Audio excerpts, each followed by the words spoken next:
Hi, it's Dwyer. It's Monday, August 1st, 2022. GamblersAdvisory.com, a free site. BettingAngle.us, a free site. Let's talk boxing. Let's talk Danny Garcia's victory over Jose Benavidez Jr. But first, remember, the opinion you should follow should be your own.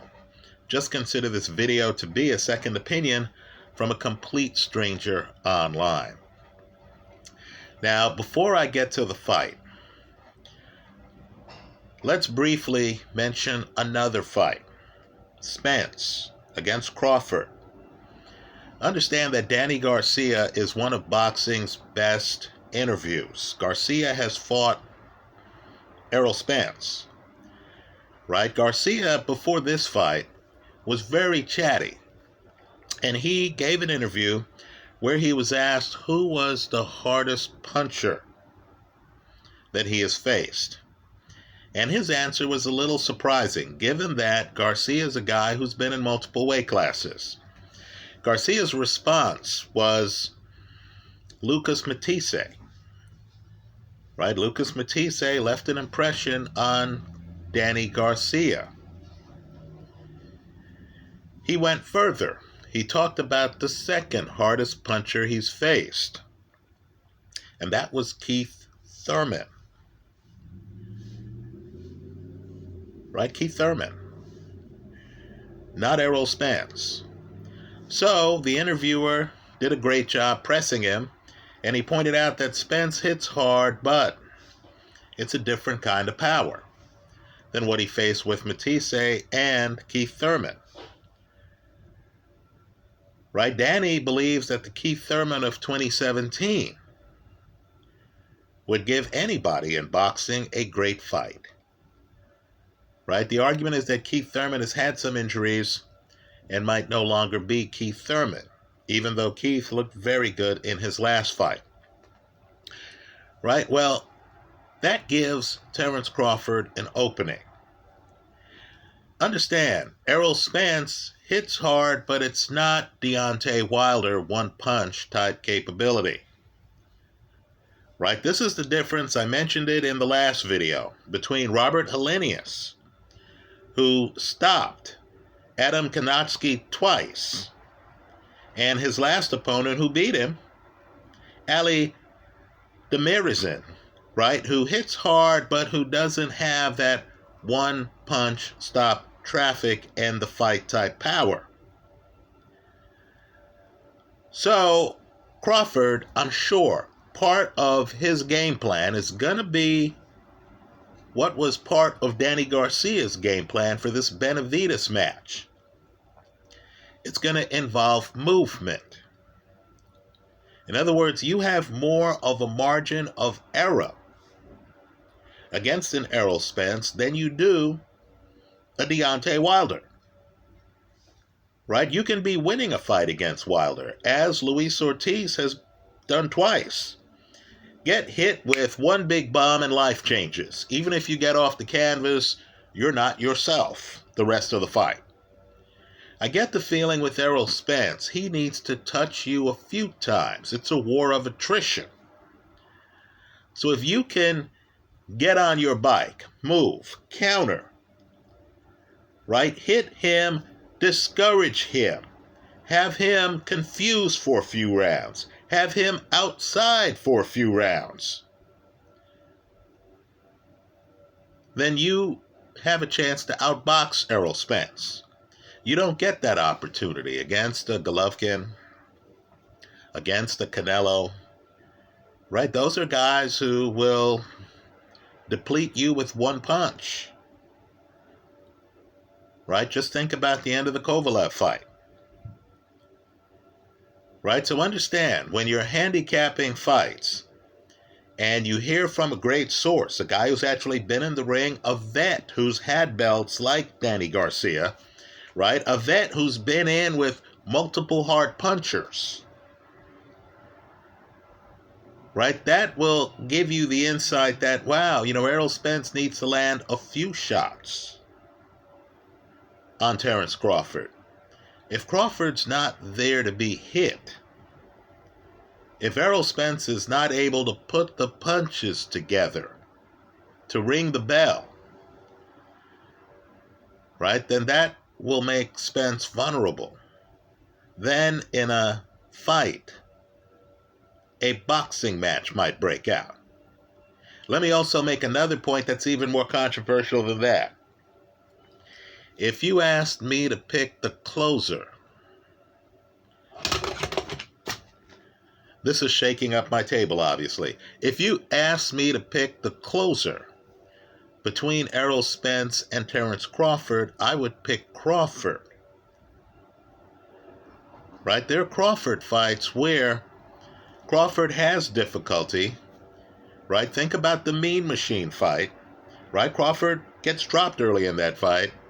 But yet by the end of the fight, it's all Crawford. Because Crawford calibrates, makes adjustments, and then it just looks like his opponent's defenseless. Right? Whereas Danny Garcia, who is cagey, elite, right? Danny Garcia went the distance with Errol Spence. Mikey Garcia, who talks about being beaten up by Errol Spence, but understand, Mikey went the distance with Errol Spence, right? And there's an argument that Mikey was new to the weight class. Sean Porter went the distance with Errol Spence. You get the feeling that highly skilled guys who know their way around the ring can actually find a way to go the distance with Errol Spence. Sean Porter, who many of you believe was winning that Terence Crawford fight. I thought the Terence Crawford fight was close until the knockdown. But in typical Crawford fashion, Crawford knocks him down.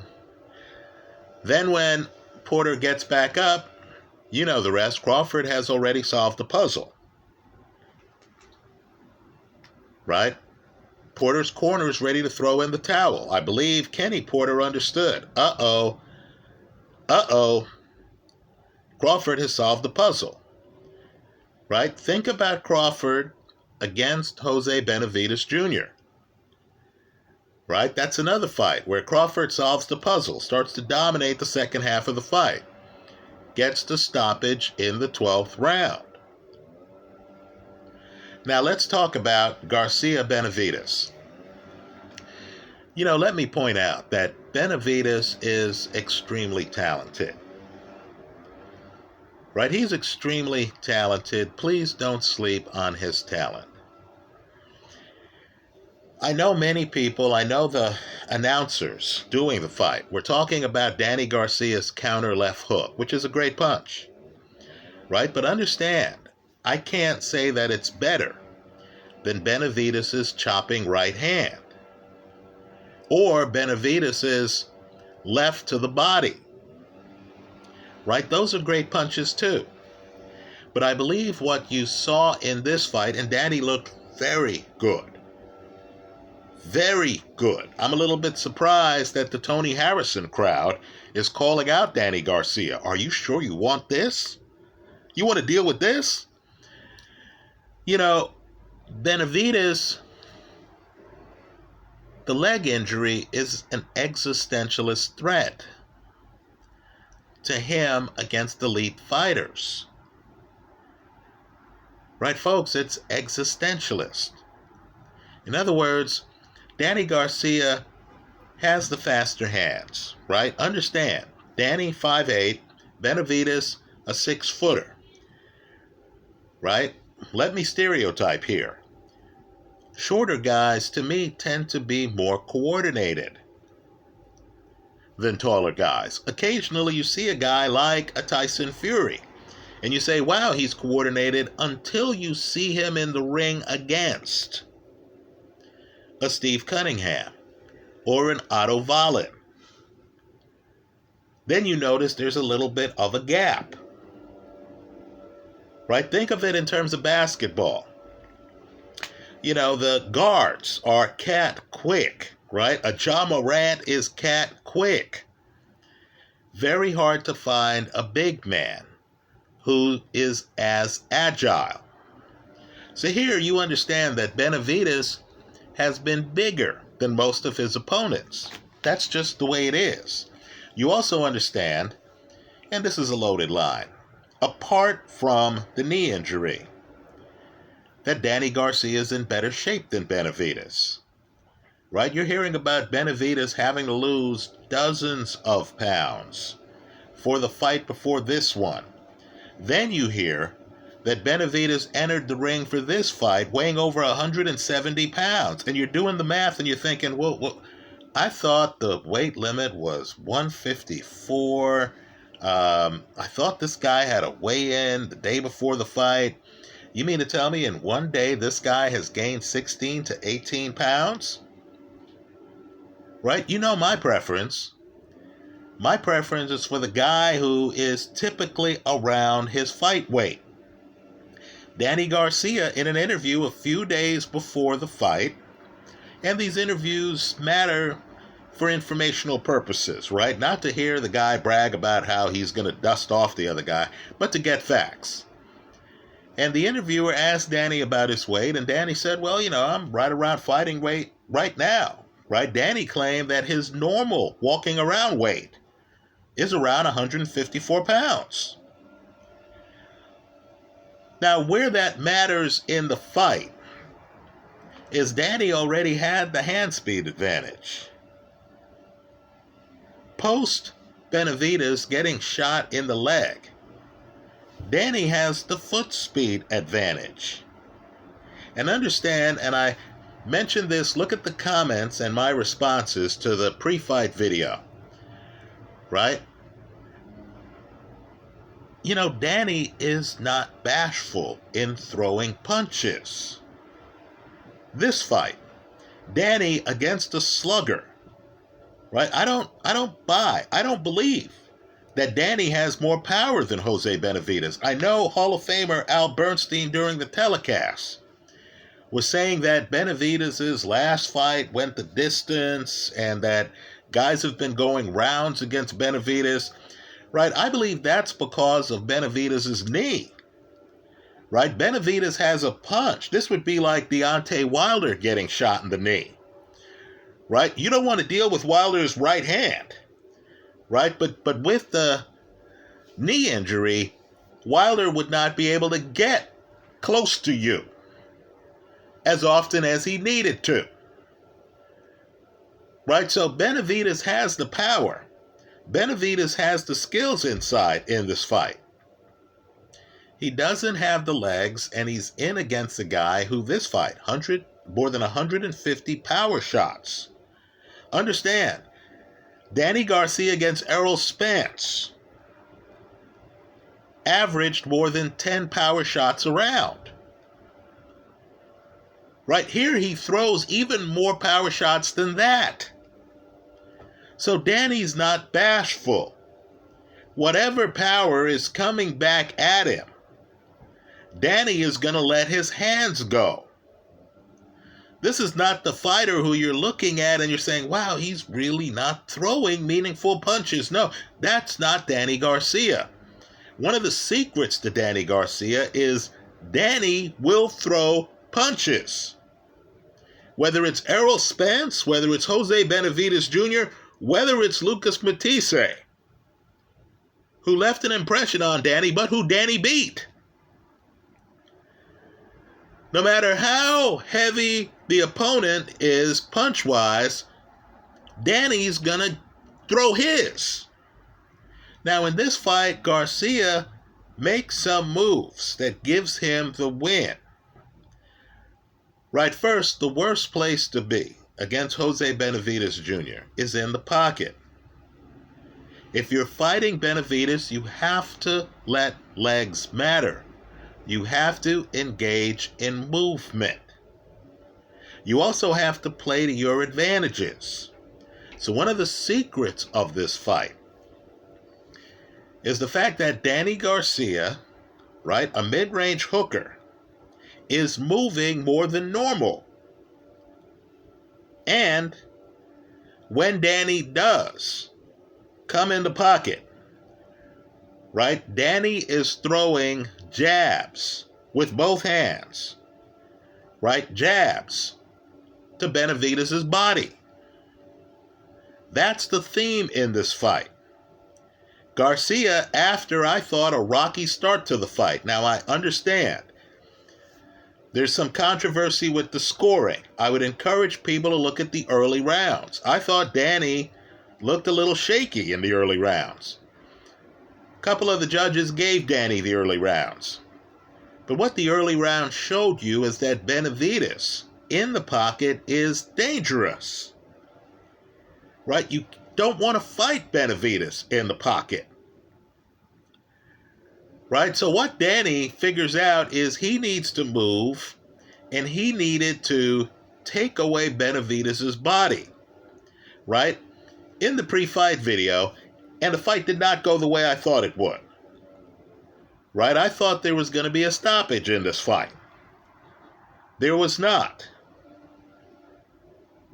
Right? But in the pre-fight video, I pointed out that because Benavidez was 6 feet tall, Danny was going to have a hard time dealing with Benavidez's head. Understand, one of the best things Benavidez does is he moves his upper body. If you go back to the weigh-in for the Crawford fight, Crawford actually throws a punch on Benavidez. Right? Benavidez instigates it by pushing Crawford, but Crawford throws a punch on Benavidez, and Benavidez, on demand, leans his head back and the punch swings by him. Benavidez can alter his center of gravity. Benavidez is very good at leaning back and having punches swing by him. So Danny decides, hey, I'm not going to focus on Benavidez's head. I'm not going to make the young fighter's mistake of being caught up in the moment. Benavidez is trying to bait him, right? Benavidez is an emotional fighter. He's a bully type who wants to convince you you're worthless and who's making facial expressions at you. Danny's 34 years old. He's too old to fall for that trap. He's too old to fall for the, hey, I'm going to knock this guy out. I'm caught up in the moment. I'm swinging for his head. Danny was aware of the fact that Benavidez has his upper body on a swivel when he wants, and that you don't want to reach for, and this almost cost Danny, you don't want to reach for Benavidez's head, have Benavidez lean back, the shot swing by, then come at you with that chopping right hand. Right? I'm going to disagree with Al Bernstein and company. I think Benavidez hits plenty hard. Right? He has a bad leg. I don't care what's said. I'll give him credit for not even wearing a knee brace. Right? But let's just say you could tell that his movement was hindered. There are a couple times in this fight where Danny swings at Benavidez's head. Benavidez then has a clean chance to counter Danny, but Danny was, again, a vet, able to roll away, not get hit with the chopping right hand. Had either chopping right hand hit Danny, Danny would have dropped. Right? Boxing is a game of inches. Right? Danny was smart in that when he missed on Benavidez to the head, he knew to move away. But the difference maker in this fight are the body shots. Right? Danny is jabbing to Benavidez's body so much that Benavidez actually has to start bending at the waist. Right? Benavidez at times is so bent over that he and Danny are the same height. Right? I believe that was a testament to the effectiveness of Danny Garcia's body attack. And Danny was wise. He understood. He's facing a big guy who's great in the pocket. So Danny didn't want to stand in the pocket and throw big-time hooks. No, Danny's more outside and throwing jabs to the body. So when you look at this fight, I get the feeling that Garcia makes the adjustment. Right? He understands he needs to move. Benavidez has a wide stance. Benavidez doesn't have the foot speed to keep up with Danny Garcia, who's active. Right? So Garcia is outside, he's moving, then he comes in, he's still throwing hooks. right? A leopard can't change his spots. Danny Garcia is always going to throw hooks with both hands. But the key to this fight are the jabs to the body in between the hooks. Also, there's certain things that don't show up on the punch stat sheet, right? One of them is timing. Danny Garcia has exquisite timing. In other words, he comes in, he throws a jab to the body, it stops Benavidez momentarily. Then Danny knows to throw the left hook as he's moving away. Right? In other words, Danny has a certain sense of timing that gets him out of trouble, right? As I said, there are a couple times this fight where he goes for Benavidez' head, misses it entirely. Benavidez has a shot on Danny.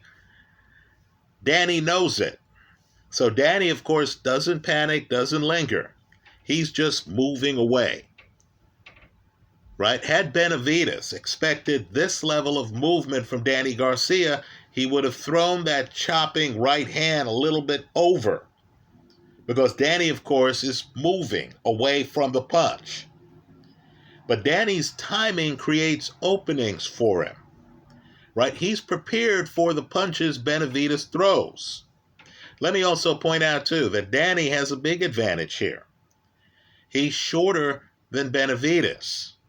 Right? So he could get lower. So Danny takes his body out of it, right? By bending and moving. So Danny was able to protect his head, right? He's underneath Benavidez at times, right? While moving around. So you had Benavidez, the taller fighter, trying to find Danny at times. Danny always knows where Benavidez is. Right, so let me just say, if you're betting on Benavidez in future fights, you need to be skeptical if he's facing a very mobile opponent.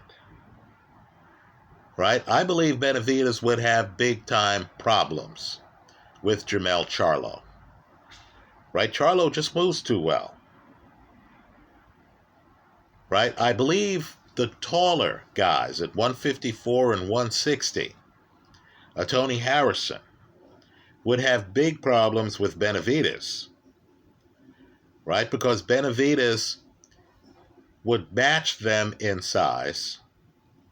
Right? And Benavidez is highly skilled. If a boxing match breaks out and it's in the pocket and neither guy can move like Danny Garcia, Benavidez is two-handed. He hits hard, right? He has some A-level punches. He's a thinking man's fighter, deep in the pocket, right? So Danny Garcia moved too much for him. Right? A fighter like an Erickson Lubin, who has had some problems against taller fighters, right? Sebastian Fundora beats him, right? And Erickson Lubin would have to get low and move more, right? As technical and as thought out as Erickson Lubin is, and he's a master boxer, understand Benavidez' style punishes in the pocket technicians. To win this fight, Danny Garcia relied on, in my opinion, movement, and he looks a lot better, folks, to me at 154 than he did his last few fights at 147. He has a spring in his step here. There's never a time in the fight where I thought Danny was tired. Right? Movement, a hand speed advantage, and an excellent fight strategy that had him not lingering in the pocket, but throwing jabs to the body. Right? It's the body shots that were the major difference maker in this fight. You could tell that Benavidez is diminished the last third of the fight. Right? I don't care about the fighter's facial expressions. Every fighter wants to look tough. Benavidez just couldn't catch up to Danny later in the fight. You could tell, too, that Benavidez's punches were too long to catch Danny Garcia. In other words, Danny saw the punch coming and has the legs to move away. Now, Danny has a nickname that you don't hear enough of, right? His name is Danny Swift Garcia, right? Somewhere along the line in his career, he got the nickname Swift, right? You typically don't think of Danny as being that fast in the ring, right? In part because Danny's fighting guys like Sean Porter, who are fast themselves, right? This is the fight where you understood the nickname.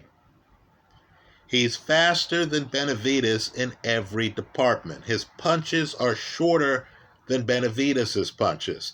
Benavidez really had no defense for Danny's jabs to the body,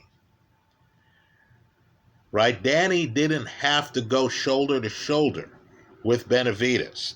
Danny was actually able to move, change angles, right? Get in, throw his shots. Understand he's by far the more active fighter than Benavidez. Benavidez is slowly stalking him, trying to pin Danny on the ropes, right? Danny is moving, then he's coming in, he's landing, jabs to the body, then he's back out, right? Masterful fight. Danny wins the fight, right? Danny wins the fight by a few rounds. I didn't have the fight a draw like one of the judges did, right? I thought Danny clearly won this fight. I thought Benavidez's leg shows that his matchmaker can't have him in against opponents like the Argentine, who he fought before this one and got a gift draw against, right? No, if you're gonna match Benavidez in with a fighter, it has to be some guy who's gonna linger around the pocket, who's going to want to trade, right? I think a fight against Tony Harrison, that's a competitive fight if he fights Benavidez, right? I think Tony gets smoked if he fights Danny Garcia, right? Folks, Danny is mobile. Danny is still powerful at 154. Danny looks to me, I thought Danny wilted more against Errol Spence at 147 than he did here at 154, right? Danny looked great. That's how I see it. Let me hear from you. I thought the fight would end by stoppage.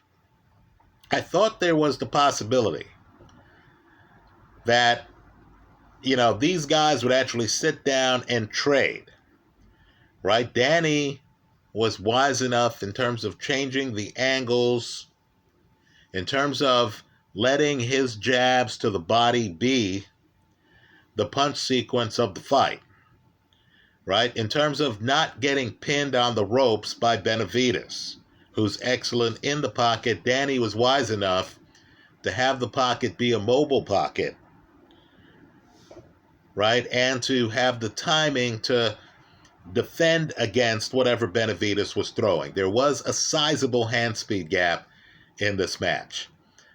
That's how I see it. Let me hear from you. I hope you leave your comments in the comment section of this video. Thanks for stopping by.